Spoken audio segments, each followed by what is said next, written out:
Welcome to our book club project. Our group did our project on the book A Walk Across the Sun, and it is written by Corbin Addison.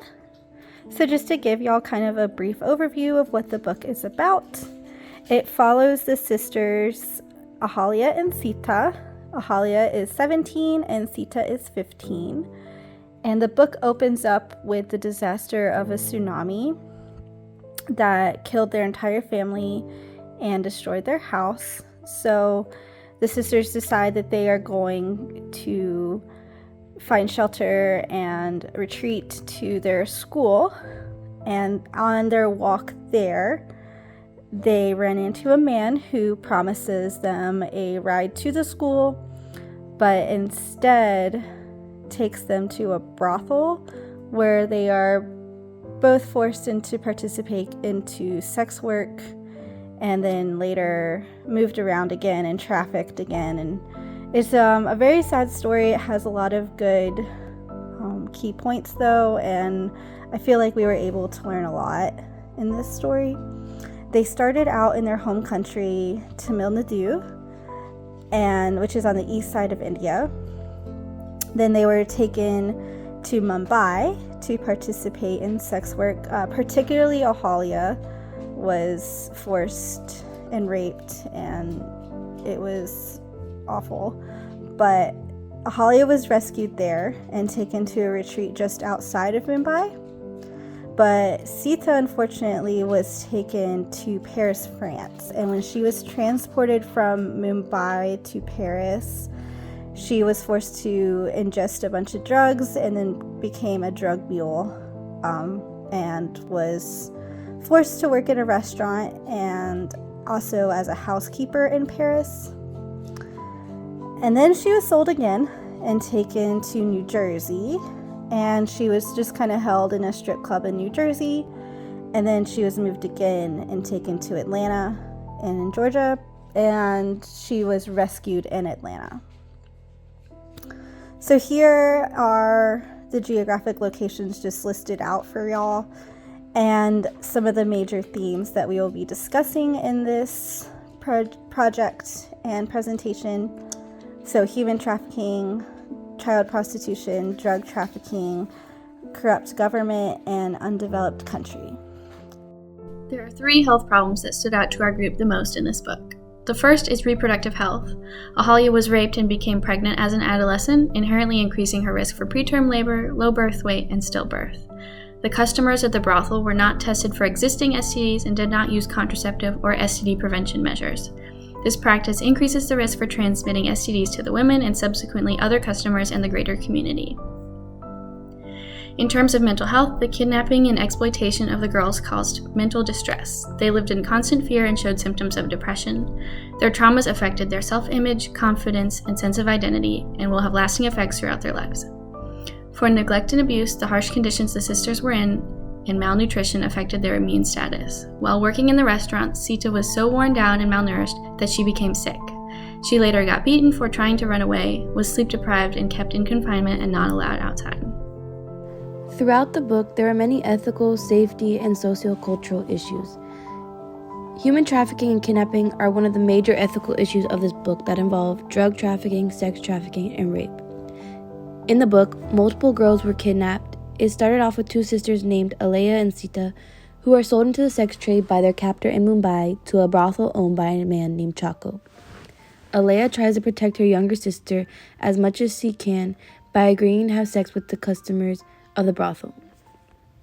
Later on, in the United States, a girl named Abby is also kidnapped at the Botanical Gardens in South Carolina.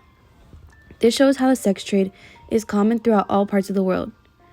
In terms of rape, Alea is raped many times, and this book goes into depth of how it is like for girls who go through rape and how objectified they are.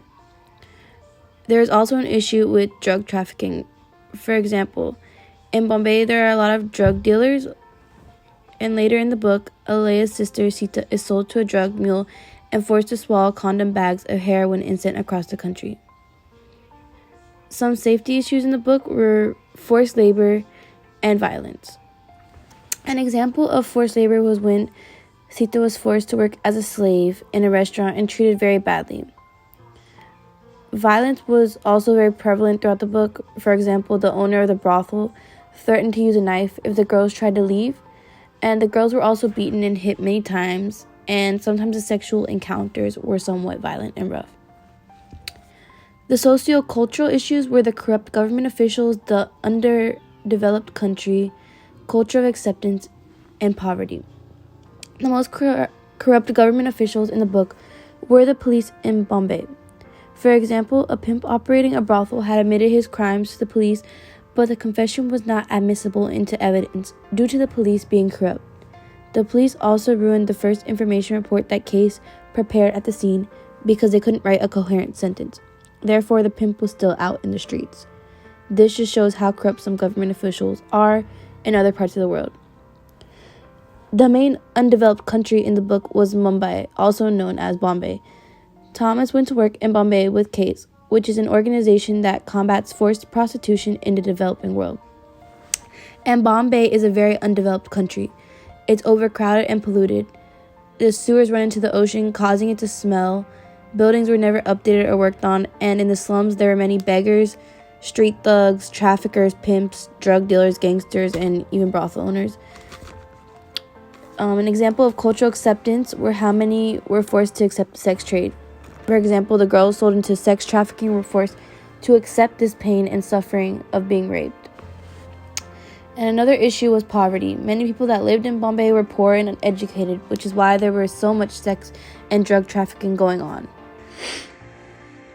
This is Josh, and I'm going to talk about some relevant statistics and the impact of factors on our themes.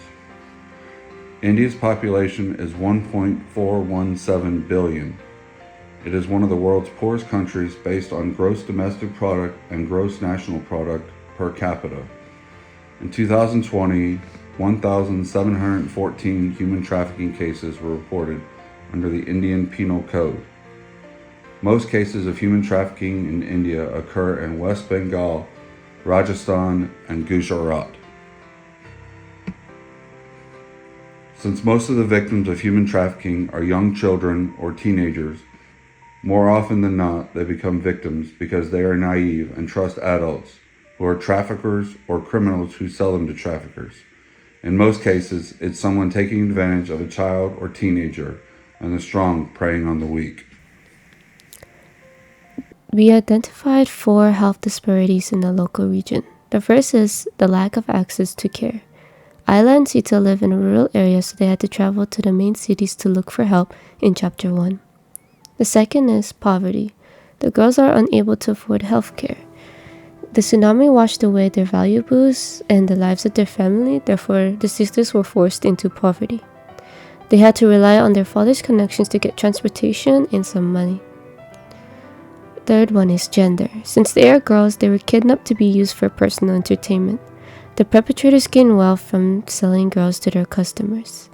And the last one is location. The rural area makes it easier to be kidnapped because there is less surveillance and more dark hidden places for illegal activity. After they were kidnapped and made it to their first brothel, the owners brought in a doctor paid under the counter to assess the girls. This seemed like a common thing for doctors to do in this area at this time. They had done it for all the other prostitutes at that brothel, so it only makes sense that it would apply to other brothels in the area at the time as well. Anita was an individual from Chase, the organization in India that Thomas was a part of. She acted as a patient advocate and care coordinator for Ahalya after she was rescued. Anita also checked in with her periodically after the initial rescue to ensure she was getting the care that she needed. After Ahalya was rescued, they took her to the rehabilitation facility to care for her. Here she received holistic care. They tended to her physical needs with her new pregnancy. They also focused on her spiritual health. She was able to get back to practicing her religion, which she had missed out on while in captivity. They also helped her mentally adjust to the pregnancy and figure out ways to cope with what had happened to her. In one study done, India was found to have low to moderate stigma around mental health. In other countries, mental health has a much higher stigma and is often not addressed with care. India's willingness to address this mental health was shown in the holistic care that was given at this rehabilitation facility. For public health nursing interventions, there was not a lot seen in this book, so we wanted to include things that a public health nurse could have done, which is educate the population about safety concerns with the risk of being a victim of human trafficking, such as avoid walking alone, don't talk/trust strangers, and be aware of your surroundings. Another thing a public health nurse could do is educate the population on noticing human trafficking taking place and what to do. Okay, so now we're going to go over all of our individual reflections of the book and also share all of our visions for the future and how this book will make us better nurses. So as a nurse, I will always honor diversity and treat all patients that I come into contact with respect. And I learned from this book to take any and all reports of human trafficking seriously and to investigate all concerns that I have regarding this subject, because in the book there were several times where Sita could have been rescued if people had just listened to her and taken her seriously. There's a specific part in Paris where she escapes and she finds somebody driving a truck and she's able to stop them, and she tells him that she's, being held and captive, and he literally just disregards her, doesn't listen to her, just keeps driving off. And this actually happens several times in several different places throughout the story, where Sita escapes and finds somebody and tries to get them to help, and they just kind of disregard her. And it was really frustrating for me to read about her and see her get so close to freedom. So my vision for the future is just education on the signs of and effects of human trafficking within hospital systems, provide training on how to approach suspected victims of human trafficking, and ask the important questions.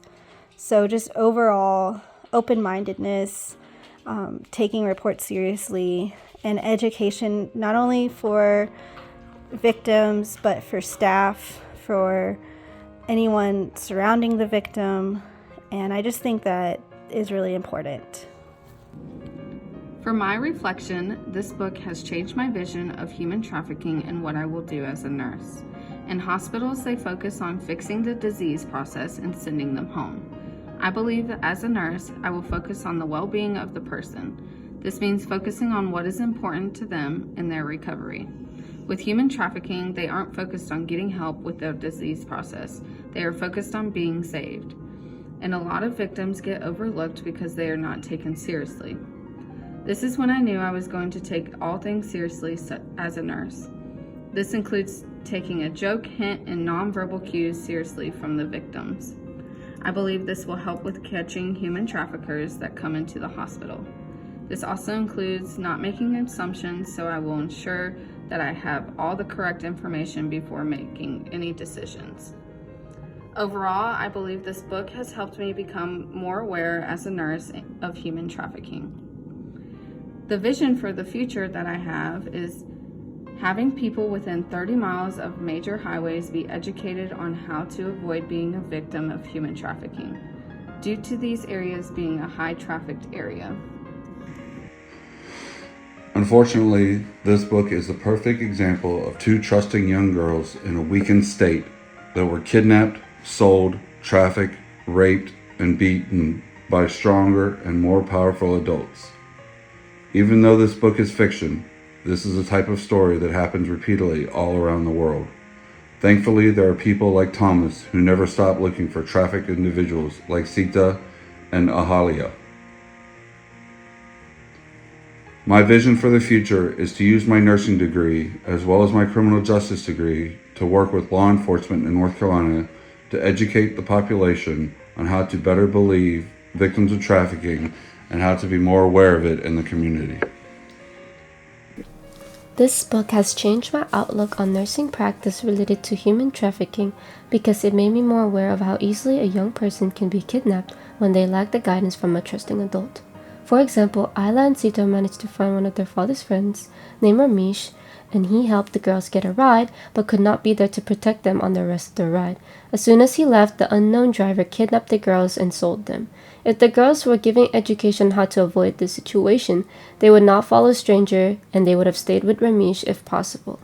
To receive this education, schools and nurses will collaborate with each other to provide human trafficking information. My vision for the future is making families aware of human trafficking and educating the youth and their parents about human trafficking in rural areas. My perspective on nursing has changed because of this novel. We've learned about such large national and global issues that may seem like they will never get better, like obesity or heart disease. It always seemed like whatever I did in the hospital or in the community would not matter because the world is so vast and I'm just one person. When Thomas started working for his agency in India, they knew they could not change the entire social and political structure that allowed trafficking to thrive. In spite of this, they still were inspired to work on one case at a time and do as much good as possible. We see patients all the time with preventable conditions like type 2 diabetes or lung damage from tobacco use, and while they are in my care, I have the opportunity to educate and listen and plan lifestyle changes to help improve their lives. In my career, I'll never solve any of the big problems of the world, but I have the power to make a difference for whoever is in my care at that time, and that's worth more than I believed before. My vision for the future includes trafficking and abuse assessments and information in the ER for all patients. This is a highly visited location that sees people from all walks of life, and this practice could help save many individuals. This book changed my perspective on a few different nursing practices. The main one is that we should be watching for potential signs of trafficking in our patients. ED workers have a special opportunity to catch these things happening if they know what to watch for and speak up about things that just don't seem right. As mentioned before, I would also like to mention that it is important to never make assumptions. You never know someone's personal background. Like in Ahalia's situation, she was pregnant at a very young age, and it can be easy to make assumptions as a healthcare worker about that situation. But we never know what they have been through or what they are currently going through. In practice, I will try my best to remain objective and treat my parents fairly with no judgment. I will also care for my patients holistically.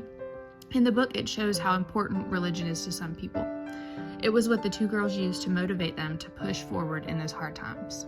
I will make sure to address religious concerns with my patients so I know what's going on with them and help them practice their religion in any way that I can while in the acute care setting. In a population health setting, I realized that education on human trafficking, how it happens, what to watch for, and how to prevent it from happening are all so important. Before reading the book, I knew that human trafficking was a thing, but it didn't seem real to me, so I might not have had such a high focus on it. But after reading it, I would make this a main focus in education for populations.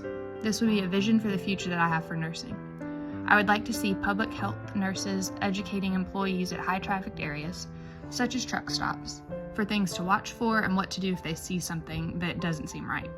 I would also like to see signs posted at these high-trafficked areas to educate the public there about what to watch for and ways that they can prevent it from happening to themselves. After reading this book, it changed how I thought about sexual assault and sex trafficking. I realized how easy it is for a girl to get sex trafficked and how important it is for people to be educated about this since it happens daily in the United States. I would like to work as a stay nurse in the future to be able to be a part of educating people as well as my patients on how to prevent being sex trafficked and what to do if they're in a situation like this. Stay nurses can also provide support to these patients since it is a very traumatic situation. As I read in the book, Alea and Sita were very young, and this was a very scary and traumatizing situation for them. They were already homeless and with no parents to guide them, so they needed as much support as they could get. Here are our references, and this concludes the PowerPoint. Corbin Addison once said, Isla quickly learned to appreciate the schedule. Healing, she found, required motion, intention, and purpose. The reassurance that life was still worth living.